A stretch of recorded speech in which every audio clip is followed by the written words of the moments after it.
На сегодняшний день в поселке Золото насчитывается около 950 домов, в которых проживают более 3000 человек. Потому инфраструктура такого населенного пункта должна быть отлажена и исправно работать во благо жителей.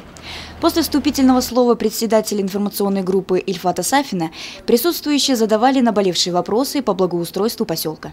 У нас в поселке сделано то, что проведен ямочный ремонт. Далее запланирован ремонт нашего моста через реку Карагайлы.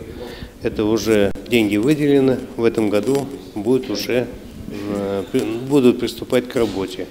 Дальше по планам на этот год постараемся участвовать в программе ППМИ. Предложение об участии в программе поддержки местных инициатив нашло отклик у жителей поселка, и теперь они рассчитывают принять в ней активное участие. В ходе беседы с представителями информгруппы присутствующие адресовали основные вопросы работникам УЖКХ, и касались они освещения Аркаима, отсыпки дорог. Также были нарекания по поводу работы маршрутных газелей. Все пожелания и замечания взяты на контроль.